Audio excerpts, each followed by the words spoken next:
Informasinya belum jelas. Orang yang senang mancing ini biasanya orang introvert. Dan pada saat mancing itu dia bukan sekedar mancing, dia mikir. Dia mikir. Ya.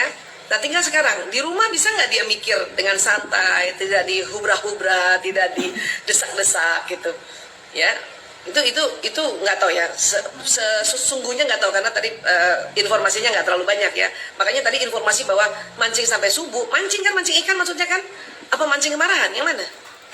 Mancing ikan kan, makanya kok sampai subuh itu di mana itu gitu, itu aja masih Ibu Isa informasinya belum jelas ya. Nah tapi Bu Isa cuma bisa kasih tahu bahwa semua orang yang suka mancing itu orang introvert, orang pemikir dan pengamat itu ya, karena dia betul-betul ngamatin, dia mikir dan dia menikmati pemikirannya. Hanya itu tadi kok bisa sampai subuh dan setiap hari. Nah itu pasti dia sedang sangat stres tuh. Udah pernah tanya belum?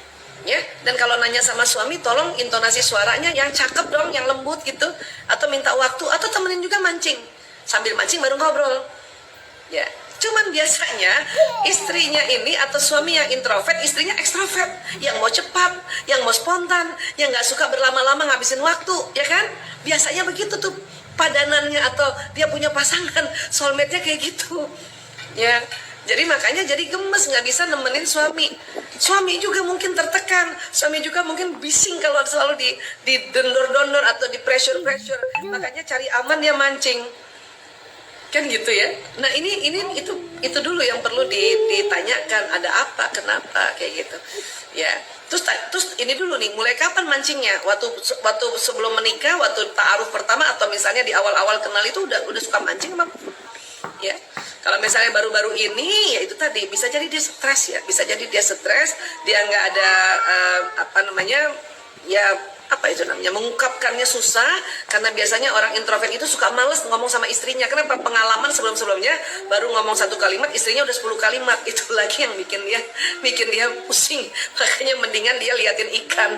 Ya, tapi jangan salah loh, dia mancing itu bukan diem aja, itu dia lagi ngomong sama siapa? Sama dirinya. Dia sedang cari solusi itu. Dia sedang cari solusi. Ya, itu yang perlu kita pahami satu, dan bikin kita tenang dulu ya, bikin istri tenang, dan kalau perlu temenin supaya kita tahu ada apa ya gitu. Ya, walau alam bisa atau tidak, tetapi usahalah karena ini sebuah ikhtiar, dan inilah juga yang membuat nanti sang istri menjadi ladang amalnya ini, menemani suaminya mancing. Ya Allah, saya baru tahu tuh ada mancing sampai subuh. Di mana tuh juga nggak tahu ya. Jadi punten, jadi nggak bisa kebayang ya.